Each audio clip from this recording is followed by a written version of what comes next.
Iran ने गलत फैसला किया, अब वे इसकी कीमत चुका रहे हैं। ये अमेरिकी युद्ध सचिव पीट हेग्सेथ का बयान है जब IRGC ने हॉर्मुज जलडमरू मध्य में एक जहाज पर गोलीबारी की और जलमार्ग को अगले आदेश तक बंद घोषित कर दिया। पिछले कुछ घंटों में स्थिति गंभीर हो गई है और इसके प्रभाव मध्य पूर्व से आगे फैल सकते हैं। ये है जेरूसलम मिनट की ताजा जानकारी। JNS टीवी के जेरूसलम मिनट में स्वागत है। एलेक्स, राष्ट्रपति डोनाल्ड ट्रंप के मुताबिक ईरान के साथ युद्ध विराम खत्म हो गया। सेंटकॉम के अनुसार इस हफ्ते उसने 300 हमले किए। ईरान द्वारा होर्मुज जलडमरू मध्य में जहाजों पर हमला करने के बाद फिर भी बातचीत जारी रहेगी। अभी हमारे पास क्या जानकारी है? जैसा कि आपने कहा, MOU खत्म हो चुका है, यानी ईरान ने बातचीत की प्रक्रिया के दौरान भी जलडमरू मध्य में जहाजों पर हमले किए हैं। राष्ट्रपति ट्रंप इस संघर्ष विराम के साथ सबसे पहली चीज जो चाहते थे वो थी होर्मुज जलडमरू मध्य को खोलने के बदले संघर्ष विराम, है ना? बाकी सारी चीजें वास्तव में बातचीत के लिए खुली थीं। और एक चीज जो ईरानियों ने देने से इनकार कर दिया वो थी होर्मुज जलडमरू मध्य को खोलना। मैंने संघर्ष विराम की घोषणा पर शुरुआत में ही ये कहा था।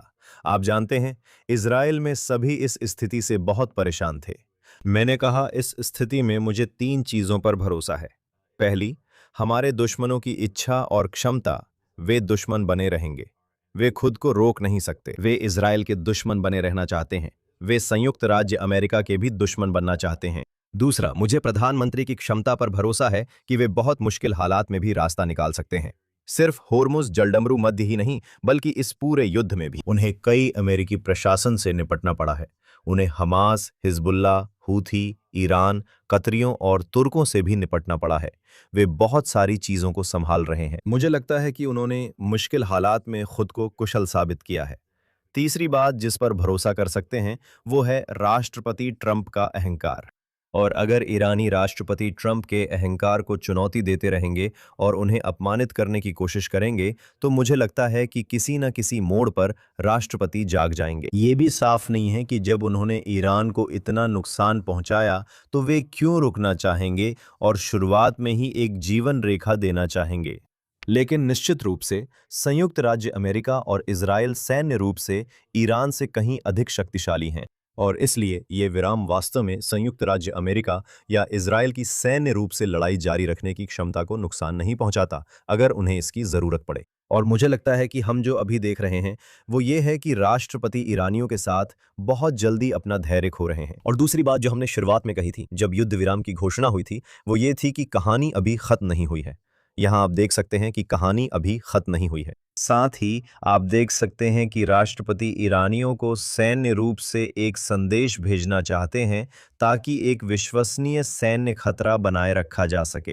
लेकिन अभी तक ऐसा नहीं लगता कि राष्ट्रपति पूरी तरह से फिर से शुरू होने वाले संघर्ष में जाना चाहते हैं, जो जितना भी समय ले उतना चले। ये सैन्य अभियान ईरानियों को संदेश देने के लिए बनाया गया है। एलेक्स, राष्ट्रपति ट्रंप के इस हफ्ते के कई बयानों में से एक जो G7 शिखर सम्मेलन में दिया गया था देखते हैं, जिसमें उन्होंने कहा कि ईरान घटिया है और वे झूठे व पागल हैं। चलिए क्लिप चलाते हैं। क्या युद्ध विराम खत्म हो गया है? क्या युद्ध विराम समाप्त हो गया है? या MOU अब खत्म हो गया है? ये बहुत दिलचस्प सवाल है। मुझे लगता है कि ये खत्म हो गया है। मैं अब उनके साथ कोई लेना देना नहीं रखना चाहता। वे घटिया लोग हैं। क्या तुम्हें पता है घटिया लोग कौन होते हैं? वे घटिया लोग हैं, वे बीमार लोग हैं। उनका नेतृत्व भी बीमार लोग ही कर रहे हैं। और वे क्रूर हिंसक लोग हैं। और अगर उनके पास परमाणु हथियार होता तो वे उसका इस्तेमाल कर लेते। मेरे हिसाब से ये खत्म हो चुका है। मैं वार्ताकारों से बात करूंगा। उनके साथ डील करना समय की बर्बादी है। वे झूठे हैं। हम एक समझौता करते हैं और फिर क्या? अगर मैं उसके साथ समझौता करता हूं तो हमारा समझौता हो जाता है और वो बाहर जाता है, वो बात करता है, हम समझौता करते हैं। हर कोई विजेता है, कोई परमाणु हथियार नहीं। हम एक समझौता करेंगे। वे बाहर जाते हैं, प्रेस से बात करते हैं। वे कहते हैं कि हमने इसके बारे में कभी बात ही नहीं की। उनमें कुछ गड़बड़ है। वे सनकी है। जहां तक मेरा सवाल है, ये खत्म हो चुका है। क्या इसका मतलब है कि ईरान के साथ बातचीत फिर से शुरू नहीं होगी? मुझे फर्क नहीं पड़ता, वो बात कर सकते हैं, पर समय बर्बाद कर रहे हैं। वो सब झूठे हैं। राष्ट्रपति ने ध्यान दिया, बातचीत जारी रहेगी पर युद्ध विराम और MOU खत्म। हाँ, कई बार राष्ट्रपति ट्रंप को देखकर मुझे लगता है कि वे बड़ी बड़ी बातें करते हैं और स्थिति को बढ़ा चढ़ा कर दिखाते हैं। मुझे लगता है ये राष्ट्रपति का सबसे महत्वपूर्ण बयान है जो हमने लंबे समय बाद सुना। मैं उनके हर शब्द से सहमत हूं। और आप जानते हैं, सवाल है कि उन्होंने क्यों सोचा कि आप ईरानियों से बातचीत कर सकते हैं। आप जानते हैं, ईरानी वार्ता व्यवहार पर पांडुलिपियां भी हैं। ये ऐसा है कि आप यहाँ ईरानी बातचीत रणनीति में पीएचडी कर सकते हैं। वे कमजोरी की स्थिति से बातचीत कर रहे हैं। ईरान के लिए बातचीत में आने का यही एक वक्त होता है, खुद को बचाने और बनाए रखने के लिए। और वे जो करना चाहते हैं वह है बातचीत को लंबा खींचना और पलड़ा बराबर करना। वहां खुद ट्रंप थे और उनसे कुछ हफ्ते पहले इस बारे में पूछा भी गया था।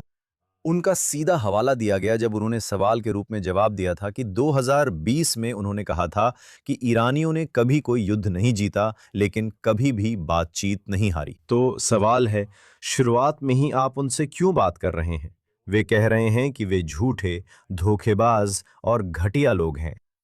उन्होंने कहा एमओयू खत्म हो गया है, तो फिर आप बातचीत क्यों जारी रखे हैं? और उन्होंने कहा, मुझे लगता है उन्होंने कहा कि आप जानते हैं, विटकॉफ और कुशनर वे अच्छे लोग हैं, लेकिन आखिरकार वे राष्ट्रपति से बातचीत कर रहे हैं। उन्होंने कहा कि शायद वे बात कर सकते हैं, लेकिन उन्हें लगता है कि ये खत्म हो चुका है। तो आप जानते हैं, ये समझना मुश्किल है कि वो इस पर किस ओर झुक रहे हैं, वो क्या देखना चाहते हैं। ये तो साफ दिखता है कि वो पूरी तरह से लड़ाई में वापस नहीं जाना चाहते, लेकिन यहां उन्हें मध्य पूर्वी हालात का असली अनुभव होने लगा है, जिसका मतलब है कि ईरानी अधिकतम फायदा उठाने और संयुक्त राज्य अमेरिका, खासकर राष्ट्रपति को अपनी बातचीत की रणनीति से अपमानित करने की कोशिश कर रहे हैं। ईरान ने कल कहा कि हॉर्मुज जलडमरू मध्य में जहाजों पर उनके हमले दुर्घटनाएं और गलतियां थीं, जिससे साफ है वे झूठ बोल रहे हैं। और फिर आज सुबह उन्होंने वास्तव में घोषणा की कि उन्होंने हॉर्मुज जलडमरू मध्य को बंद कर दिया है और फिर एक और जहाज पर हमला कर दिया। तो साफ है, ये कोई गलती नहीं है, ये जानबूझकर किए गए हमले हैं। और उन्होंने फिर से मध्य पूर्व में बहरीन, कुवैत, जॉर्डन जैसे विभिन्न देशों पर भी मिसाइलें दागीं। और अब लोग पूछ रहे हैं, क्या यह सिर्फ समय की बात है कि वे अपना ध्यान इजराइल की ओर मोड़ेंगे? हाँ, मेरा मतलब है, मुझे लगता है कि इससे पहले कि हम सैन्य रणनीति में जाएं, आपको इस विषय के विशेषज्ञों की बात जरूर सुननी चाहिए। आप जानते हैं, 2 विशेषज्ञ हैं जिनकी मैंने सालों बातें सुनी हैं। डॉक्टर हैरल्ड रूड, जो क्रांति से पहले ईरान में रहे और कई साल ईरान मामलों को संभालते रहे। वे पेंटागन में थे। साथ ही बर्नार्ड लुइस मध्य पूर्वी संस्कृति और दर्शन के प्रमुख विद्वान हैं। संस्कृति और दर्शन शास्त्र, आप जानते हैं, और मैंने इन दोनों के साथ साथ लगभग 15 अन्य लोगों का भी इंटरव्यू लिया था एक डॉक्यूमेंट्री फिल्म में जो मैंने 2010 में बनाई थी, जिसका नाम था ईरानियम। और इस डॉक्यूमेंट्री से जो मुख्य बात सामने आई वो ये थी कि उन पर भरोसा नहीं किया जा सकता। परस्पर सुनिश्चित विनाश अमेरिका और सोवियत संघ के बीच तो काम करता था, लेकिन ईरानियों पर लागू नहीं होता, क्योंकि उनका धार्मिक दर्शन है, जिसका मतलब है कि अगर वे किसी बड़े संघर्ष में पड़ते हैं तो इससे उनकी धार्मिक आस्था पूरी होगी कि मेहदी, उनके मसीहा, आएंगे। और हर कोई कहता रहा है, आप जानते हैं, इसका जवाब देने की कोशिश कर रहा है कि ईरानी तर्कसंगत तरीके से काम करते हैं। ठीक है, अगर ईरानी यहाँ तर्कसंगत तरीके से काम कर रहे होते तो देखें कि संयुक्त राज्य अमेरिका क्या पेशकश कर रहा है। आप जानते हैं, वे प्रतिबंधों में राहत देने की पेशकश कर रहे हैं, वे पैसा आने देने की पेशकश कर रहे हैं, वे ईरान को राष्ट्रों के समुदाय में वापस लाने की पेशकश कर रहे हैं। संयुक्त राज्य अमेरिका चाहता है कि युद्ध से पहले जैसी जहाजरानी की आजादी हो और परमाणु हथियार ना हो। और आप बहुत स्पष्ट रूप से देख सकते हैं कि ईरानी अपना परमाणु कार्यक्रम छोड़ने के लिए तैयार नहीं है, भले ही वह परमाणु कार्यक्रम लगभग पूरी तरह से नष्ट हो चुका हो,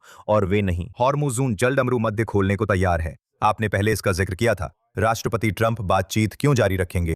हमने जो कुछ भी अभी बताया उसके अलावा इजराइल ने वास्तव में राष्ट्रपति ट्रंप की हत्या की साजिश का खुलासा किया। इजराइल वॉल स्ट्रीट जर्नल के मुताबिक अमेरिका के साथ खुफिया जानकारी साझा कर रहा है, और सप्ताहांत में फॉक्स न्यूज पर इजराइल में अमेरिकी राजदूत माइक हकाबी ने भी इसकी पुष्टि की। आइए उस क्लिप को देखें। इस हफ्ते इजरायली खुफिया एजेंसी ने हमारे पक्ष, राष्ट्रपति और हमारे अधिकारियों को सूचना दी कि ये बहुत ही खास साजिश थी जो राष्ट्रपति ट्रंप को मारने के लिए बनाई गई थी। ये काफ़ी गंभीर है। आप जानते हैं, आप इस तरह के दावे यूं ही नहीं कर सकते। मुझे लगता है अमेरिकियों को समझना चाहिए कि ईरानी जो कह रहे हैं और कर रहे हैं वो नया नहीं है। वे 47 सालों से यही कर रहे हैं। तो ये ट्रंप की हत्या की साजिश है। राष्ट्रपति ने वीकेंड में ट्रूथ सोशल पर जवाब देते हुए कहा कि उनके पास 1000 मिसाइलें तैयार हैं जो इस्लामी गणराज्य ईरान की ओर निशाना साधे हुए हैं और हजारों और मिसाइलें तुरंत उसके बाद दागी जाएंगी। उन्होंने बयान का अंत अल्लाह का शुक्र है कहकर किया, जिस पर अमेरिकी राष्ट्रपति के हस्ताक्षर थे। आइए चर्चा करें जिसमें राष्ट्रपति ट्रंप की हत्या की साजिश रची गई थी। फिर उनका जवाब आया। मैंने फिर पूछा, फिर से बातचीत पर क्यों लौटना है? क्या वजह? तेल की कीमतें, बाजार, अर्थव्यवस्था या मध्यावधि चुनाव हैं? मेरा मतलब है कि वे कह रहे हैं कि वे ऐसा करने जा रहे हैं। और पिछले कई दिनों में आयतुल्ला के अंतिम संस्कार के दौरान उनके पास बड़े बड़े पोस्टर थे जिन पर लिखा था कि राष्ट्रपति ट्रंप के सिर पर $100 मिलियन का इनाम है। आइए इसे विस्तार से समझते हैं। मुझे नहीं लगता कि ईरानियों के पास $100 मिलियन हैं। मुझे इसमें शक है। शायद उनके पास 100 मिलियन रियाल हों, जो शायद कुछ डॉलर के बराबर ही होंगे। लेकिन आप देख सकते हैं कि ईरानी सिर्फ पर्दे के पीछे ट्रंप को मारने की साजिश नहीं रच रहे हैं, जो उन्होंने कई बार किया है। कई बार साजिशें रची गई हैं। कुछ हफ्ते पहले ट्रंप की बेटी इवांका की हत्या की साजिश का खुलासा हुआ था, जो कथित तौर पर ईरान से जुड़ी थी। आपने अंतिम यात्रा में ट्रंप को मारने की मांग वाले पोस्टर देखे थे। बिल्कुल, ये सब आयतुल्ला खोमेनी की अंतिम यात्रा के दौरान हुआ था, जो ईरान के सर्वोच्च नेता थे जिनकी हत्या इजराइल ने की थी, और ये अमेरिका इजराइल द्वारा ईरान के खिलाफ युद्ध का हिस्सा था। तो आप समझ सकते हैं, अगर आप युद्ध में हैं तो अगर आपने हमारे नेता को मार दिया तो हम भी आपके नेता को मार देंगे, है ना? अब आप यह देख सकते हैं कि इजराइल के पास मौजूद खुफिया जानकारी की बस एक झलक मिलती है, जिसे वो लगातार संयुक्त राज्य अमेरिका को देता रहता है। और ये बिल्कुल स्पष्ट नहीं है कि हकाबी ने वो जानकारी क्यों जारी की, क्योंकि इजराइल जो भी खुफिया जानकारी संयुक्त राज्य अमेरिका को देता है वो आम जनता के साथ साझा नहीं की जाती। यहाँ आप चाहते हैं कि अमेरिकी जनता समझें कि राष्ट्रपति ट्रंप परेशान क्यों हैं, क्योंकि आप गंभीर स्थिति में हैं। ट्रंप को गंभीर धमकियां मिल रही हैं। वे अमेरिका के राष्ट्रपति को मारने की कोशिश कर रहे हैं। राष्ट्रपति कई हत्या प्रयासों से बच चुके हैं। उन्होंने इस बात का जिक्र किया है कि संयुक्त राज्य अमेरिका का राष्ट्रपति होना इस समय सबसे खतरनाक पेशों में से एक है, मौत और हत्या के खतरे के लिहाज से। ये सच है और हमें बस देखना होगा कि ये मामला आगे क्या रूप लेता है। एलेक्स, जैसा बताया, ईरान ने मध्य पूर्व के दूसरे देशों पर हमला किया है। मेरी जानकारी के अनुसार वे अब अमेरिका के साथ हमलों में शामिल हैं, जबकि इजराइल फिलहाल सैन्य रूप से शामिल नहीं है। लेकिन हमने देखा है कि ईरान ने पूरे क्षेत्र के देशों पर हमला किया है। उन्होंने जॉर्डन पर हमला किया है, उन्होंने संयुक्त अरब अमीरात पर हमला किया है, उन्होंने कुवैत और कतर पर हमला किया। और हमने ये भी देखा है कि जवाबी कार्रवाई में ऐसी रिपोर्टें आई हैं कि ईरान के अंदर हमले हुए हैं, लेकिन ये स्पष्ट नहीं किया गया कि उन हमलों में कौन कौन से देश शामिल थे। ऐसा माना जा रहा है कि संयुक्त अरब अमीरात इन हमलों में हिस्सा ले सकता है और कुवैत, कतर और अन्य देशों के बीच जवाबी कार्रवाई को लेकर आपातकालीन बैठकें हुई हैं। इसलिए आप देख रहे हैं कि युद्ध में बदलाव आ रहा है, क्योंकि ऑपरेशन एपिक फ्यूरी के 6 हफ्तों में इजराइल और अमेरिका साथ उड़ान भर रहे थे। अधिकांश मामलों में, मैं पूरी तरह नहीं कहूँगा, क्योंकि कुछ रिपोर्टें थीं कि शायद अमीरात या कतर ने रास्ते में कुछ किया। ये शायद संयुक्त राज्य अमेरिका और इजराइल के विशाल अभियानों की तुलना में प्रतीकात्मक था। यहाँ आप देख रहे हैं कि अरब देश एक तो ईरान के निशाने पर हैं और दूसरे वे अमेरिका के साथ मिलकर इसमें हिस्सा भी ले रहे हैं। और ये ध्यान देने वाली दिलचस्प बात है कि इस समय जो एक देश फायरिंग नहीं कर रहा है वो इजराइल है। लेकिन ध्यान रहे, इजराइल पूरी तरह तैयार और हथियारबंद है। इस समय इजराइल शामिल नहीं है, क्योंकि अगर वह होता तो हमला प्रतीकात्मक नहीं होता। यह हमला सिर्फ संदेश देने के लिए नहीं होगा कि अगर ईरान होर्मुज जलडमरू मंथ नहीं खोलता, अगर इजराइल फिर से शामिल होता है, तो हम यहाँ एक बढ़ती हुई स्थिति देख रहे हैं। हमने इसे युद्ध के हर मोर्चे पर देखा है। लेकिन फिर जब वे इस्माइल हनिये, जो हमास के प्रमुख हैं, कि तेहरान के अंदर हत्या करते हैं, ये एक सीमित हमला है। फिर आप देखते हैं कि ईरान खाने हमले के बाद और साथ ही बेरूत में हसन नसरल्ला की हत्या के बाद जवाबी कार्रवाई करता है। आप जानते हैं, ईरान बैलिस्टिक मिसाइलें छोड़ता है। फिर इजराइल अपनी वायुसेना से ईरान के अंदर प्रतीकात्मक हमला करता है। कुछ एयर डिफेंस सिस्टम को नष्ट करता है और ईरानियों को दिखाता है कि वे ईरान के अंदर सटीक हमला कर सकते हैं। बाद में 12 दिन की जंग में इजराइल रणनीतिक ठिकानों पर हमला करता है। फिर अमेरिका का ऑपरेशन मिडनाइट हैमर होता है, जिसमें B-2 बमवर्षक फोर्डो भूमिगत परमाणु रिएक्टर पर हमला करते हैं। 6 हफ्ते का अभियान अमेरिका के साथ चला। मुझ पर यकीन करें, अगर इजराइल फिर शामिल हुआ तो वे पूरी ताकत से वार करेंगे। उस समय इजराइल को कोई नहीं रोक पाएगा, और ये तो छोड़िए, ईरानी भी इजराइल के खिलाफ अपनी सारी ताकत झोंक देंगे। अभी देखना दिलचस्प है कि ईरान इजराइल को युद्ध में नहीं लाना चाहता। वे अभी लगभग पूरी तरह से खाड़ी के उन देशों पर हमला कर रहे हैं जो अरब देश हैं, क्योंकि जब आप उन देशों पर हमला करते हैं तो वह संयुक्त राज्य अमेरिका पर दबाव बनाता है ना? इजराइल अपने दम पर निपट सकता है। रक्षा मंत्री इजराइल काट्ज ने पिछले हफ्ते कहा था कि इजराइल अकेले ही ईरान के खिलाफ तैयार है। ठीक है, इस समय उन्हें अपनी क्षमताओं के अनुसार अमेरिका की भी जरूरत नहीं है।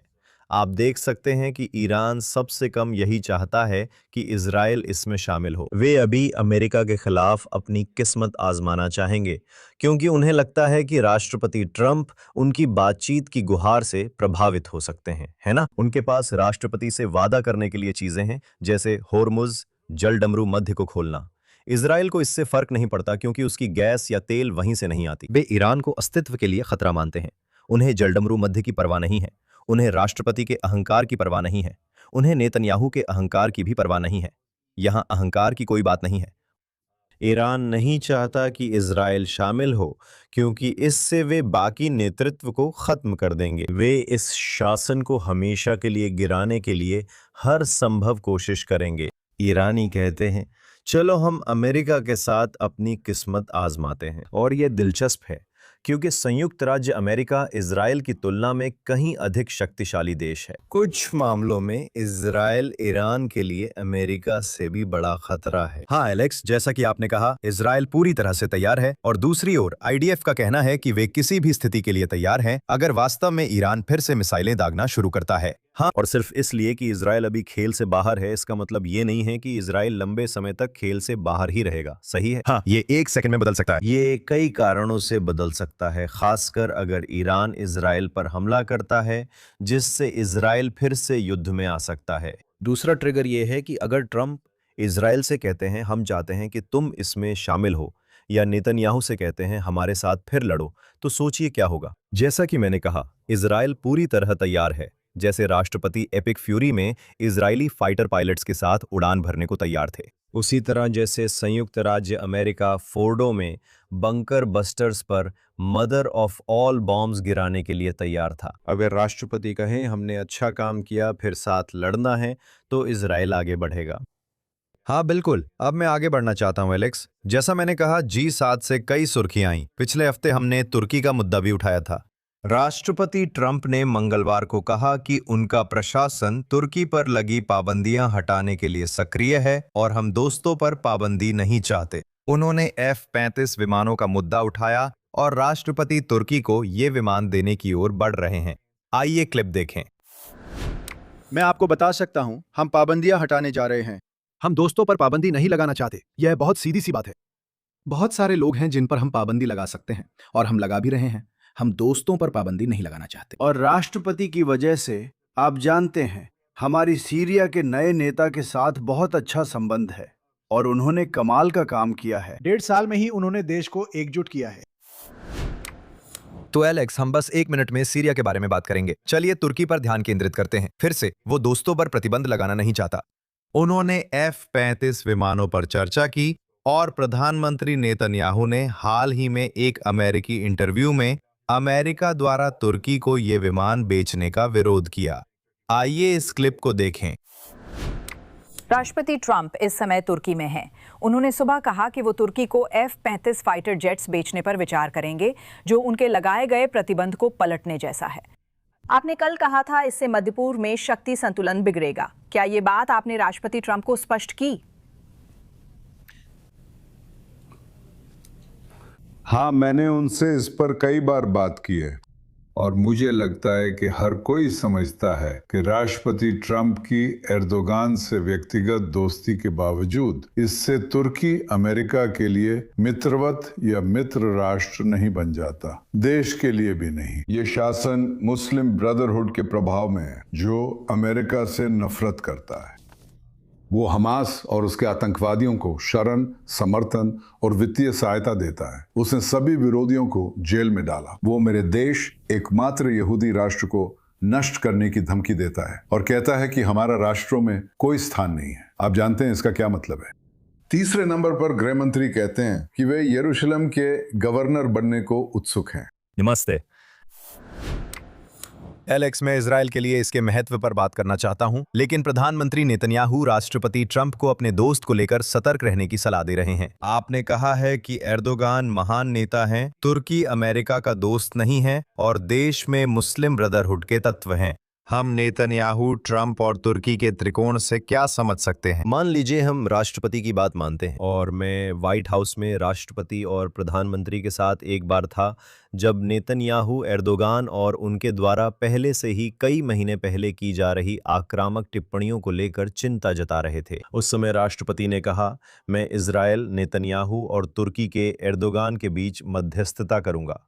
अगर कोई समस्या हो बीबी तो मुझे कॉल करना, मैं देखूंगा कि एर्दोगान कुछ न करे। और राष्ट्रपति ने इसी हफ्ते कहा कि तुर्की बहुत आसानी से ईरान के साथ मिलकर युद्ध में शामिल हो सकता था, लेकिन ट्रंप ने एर्दोगान को कॉल किया और तुर्की आगे नहीं बढ़ा और युद्ध में शामिल नहीं हुआ।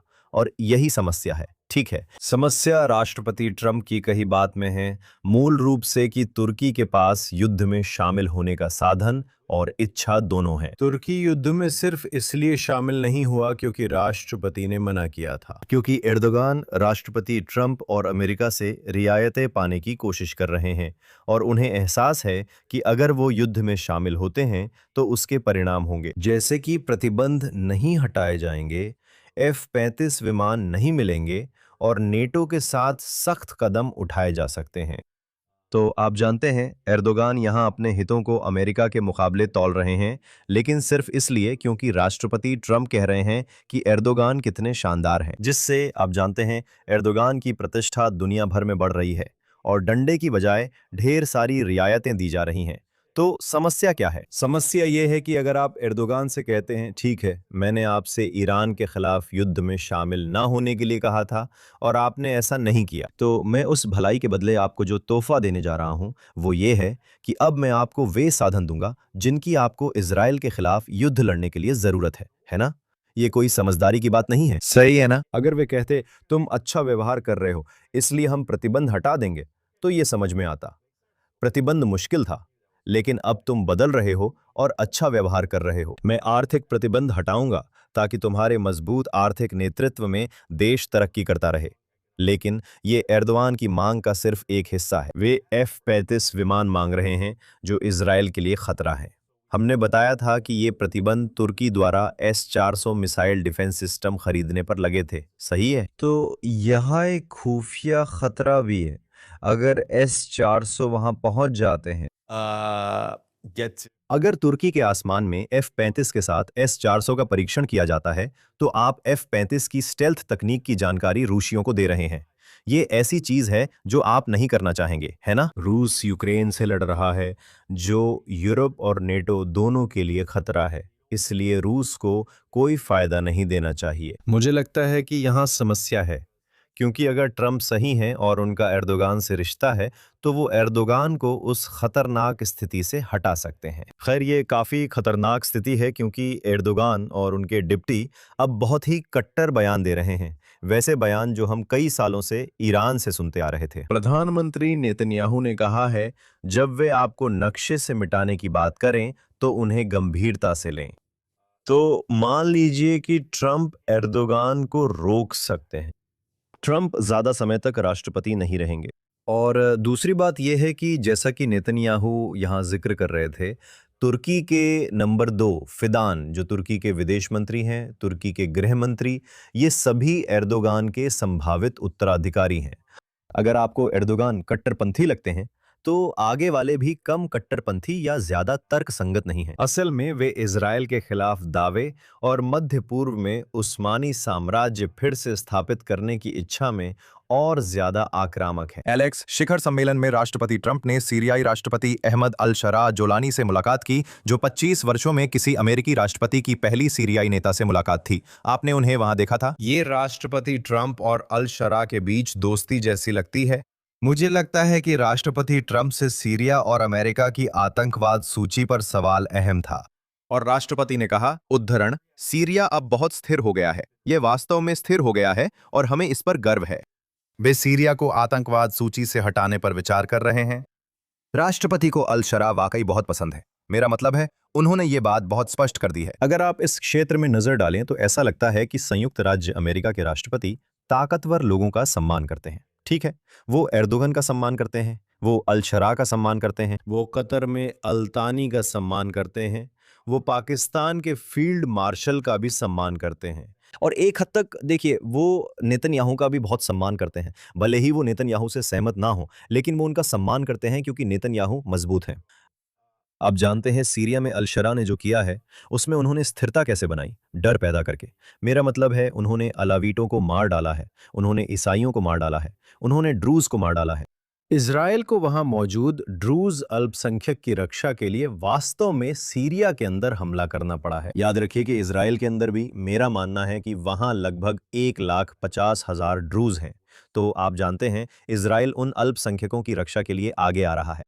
पिछले कुछ महीनों में यहां जो भी हम देख रहे हैं उसके हिसाब से सब कुछ अपेक्षाकृत शांत रहा है। क्या हमें पता है कि अल शरा शांति के लिए एक भरोसेमंद साझेदार है?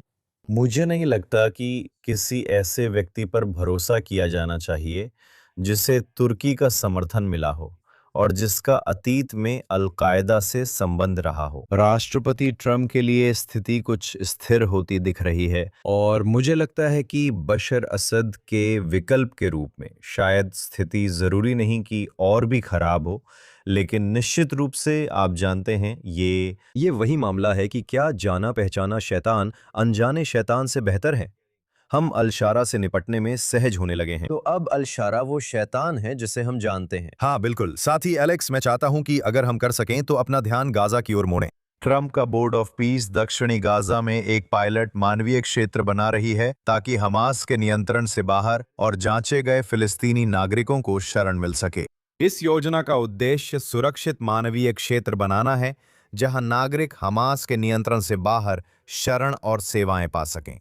यहाँ के सूत्रों के अनुसार, जबकि शासन, सुरक्षा और निरस्त्रीकरण की व्यापक प्रक्रिया जारी रहती है, मेरा मानना है यह क्षेत्र राष्ट्रपति ट्रंप की 20 सूत्रीय योजना के दूसरे चरण में है। हमास अब भी हथियार डालने से इनकार कर रहा है, लेकिन बोर्ड ऑफ पीस गाजा की स्थिति में जमीनी स्तर पर सक्रिय रूप से शामिल होने जा रहा है। ठीक है, सिद्धांत रूप में एक मानवीय क्षेत्र की पूरी अवधारणा समस्याजनक नहीं है, है ना? अगर ये सुनिश्चित किया जाए कि ये हमास और हिंसा मुक्त क्षेत्र होगा। अगर आप आश्रय देने की बात कर रहे हैं जिसमें टेंट और खाना शामिल है, तो मुझे नहीं लगता कि इजराइल को इससे ज्यादा आपत्ति होगी। मुझे लगता है कि यहाँ मुद्दा यह है कि इसमें कहा गया है कि इस क्षेत्र का प्रशासन अमेरिका समर्थित गाजा प्रशासन के लिए राष्ट्रीय समिति NCAG द्वारा किया जाएगा और इसे किसी बहुराष्ट्रीय अंतर्राष्ट्रीय स्थिरीकरण बल ISF द्वारा सुरक्षित किया जाएगा।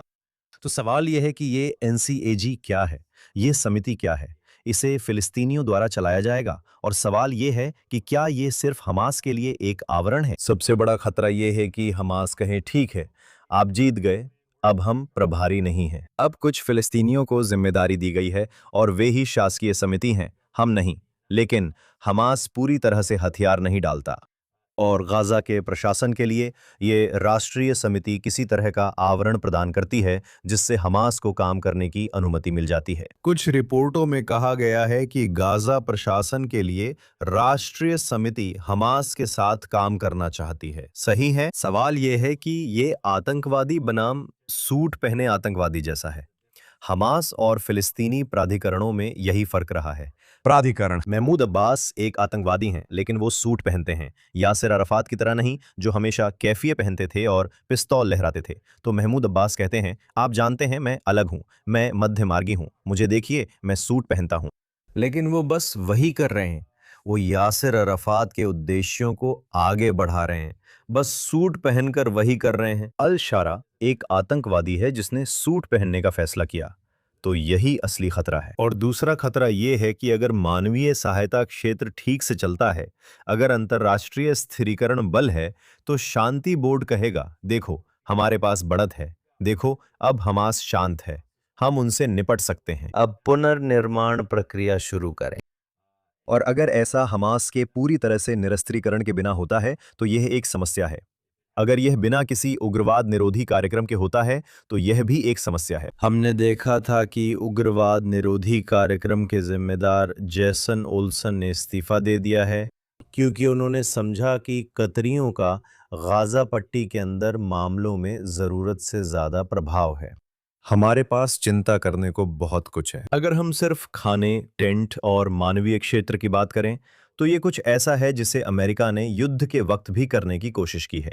इजराइल हमेशा मानवीय सहायता में सहयोग के लिए तैयार रहा है। ये फैसला युद्ध की शुरुआत में लिया गया था कि इजराइल मानवीय सहायता करेगा और आतंकवादियों के खिलाफ कार्रवाई भी करेगा।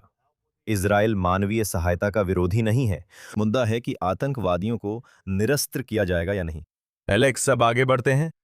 हाल ही में न्यूयॉर्क सिटी के मेयर जोहर हमदानी ने कहा, मैं इजराइल का समर्थन करता हूं, लेकिन मैं इजराइल का यहूदी राज्य के रूप में समर्थन नहीं करता। इस हफ्ते प्रधानमंत्री नेतन्याहू ने CNN इंटरव्यू में जवाब दिया। आइए क्लिप देखें।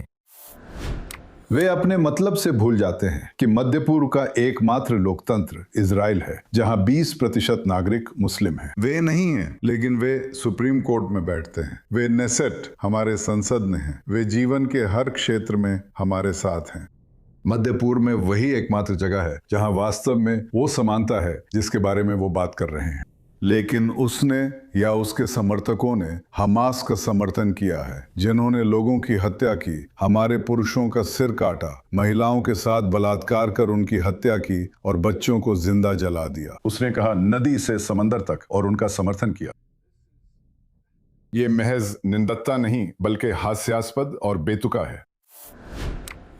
कैमरे के सामने मामदानी ने कहा, हाँ मैं इजराइल का समर्थन करता हूं, लेकिन किसी ऐसे देश का समर्थन नहीं करता जो खुद को किसी प्रमुख धर्म से जोड़ता है। दुनिया में कई मुस्लिम और ईसाई देश हैं, फिर भी उन्हें सिर्फ एक यहूदी राज्य से दिक्कत है। मुझे पूरा यकीन है कि मामदानी सऊदी अरब और बाकी सभी धार्मिक देशों के भी खिलाफ है। उन्होंने सच में उनके खिलाफ खुलकर बोला है। हाँ, जैसे दुनिया में एक देश है जो यहूदी राज्य है और मामदानी को इजराइल की यहूदी राज्य होना पसंद नहीं। अगर वो यहूदी राज्य नहीं होता तो शायद वो उसका समर्थन करते। और मैं कहूँगा कि यही वो खतरा है जिसे इजरायली वामपंथ ने यहाँ हमेशा बढ़ावा दिया है, जिसमें इन दोनों मूल्यों को दो बराबर स्तंभों पर रखा जाता है। पहला है यहूदी और लोकतांत्रिक राज्य, सही है।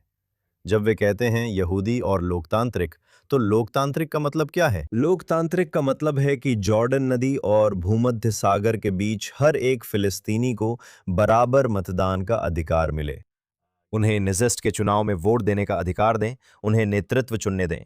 और उम्मीद ये है कि किसी समय पे आपको एक लोकतांत्रिक जनसांख्यिकीय वास्तविकता मिले जहां इजराइल यहूदी राज्य होना बंद कर दे, क्योंकि वह एक लोकतांत्रिक राज्य बन गया है। और मुझे लगता है कि इजराइल लोकतांत्रिक सिद्धांतों पर फलता फूलता है और उसे लोकतांत्रिक सिद्धांतों को बनाए रखना चाहिए। और इजरायली जनता चाहती है कि वहां लोकतांत्रिक सिद्धांत हों। इजराइल मूल रूप से लोकतांत्रिक राज्य बनने के लिए नहीं बना, ये अपने मूल में एक यहूदी राज्य बनने के लिए बना है। इजराइल के लिए लोकतंत्र एक अच्छी शासन प्रणाली है और उसे लोकतांत्रिक सिद्धांतों के प्रति प्रतिबद्ध रहना चाहिए, चाहे वहां संविधान न हो। यहाँ कार्यपालिका और न्यायपालिका में शक्ति संतुलन नहीं है, विधायी और कार्यकारी शाखाएं अलग नहीं हैं, राज्य का प्रतिनिधित्व भी नहीं है और पार्टियों में प्राइमरीज नहीं होती। बहुत सारे कारण हैं कि इजराइल एक बहुत बहुत त्रुटिपूर्ण लोकतंत्र है और ये एक अलग पॉडकास्ट का विषय है। लेकिन अच्छा है कि नेतन्याहू ने ममदानी के खिलाफ खुलकर बोलना शुरू किया। और आप जानते हैं, ममदानी हमेशा इजराइल का समर्थन ना करने के बहाने ढूंढते हैं। वो नफरत करने वाले इंसान हैं। अगर नेतन्याहू कहें कि इजराइल लोकतंत्र है, ममदानी के पास इसका भी जवाब होगा। ये उसके लिए इजराइल का समर्थन ना करने की एक और वजह होगी। बिल्कुल सही। न इजराइल राज्य के और न यहूदी लोगों के दोस्त हैं। एलेक्स, हमारे पास ताज़ा और दुखद खबर है जो हमें रिकॉर्डिंग शुरू करते ही मिली। एक रिपोर्ट के मुताबिक साउथ कैरोलिना के सेनेटर लिंडसे ग्राहम का रातों रात अचानक हुई थोड़े वक्त की बीमारी के बाद निधन हो गया। सेनेटर ग्राहम निश्चित रूप से इजराइल राज्य के कट्टर समर्थक के रूप में जाने जाते थे और साथ ही इजराइल के आत्मरक्षा में ईरान पर हमला करने के अधिकार के भी समर्थक थे। 1 साल पहले मैंने यरूशलेम के किंग डेविड होटल में सेनेटर ग्राहम से जेएनएस के लिए सवाल पूछे थे। उन्हें कई बार बोलते भी सुना है। इस सप्ताहांत इजराइल ने एक सच्चा दोस्त खो दिया। इसी तरह मैंने भी सेनेटर ग्राहम का कई बार इंटरव्यू लिया था, क्योंकि सेनेटर ग्राहम उन सेनेटरों में से थे जो किसी भी दूसरे सेनेटर से ज्यादा बार इजराइल आते थे। वो साल में कई बार इजराइल आते थे। वो आखिरी में से एक हैं जो सच में इजराइल के समर्थक सेनेटर हैं।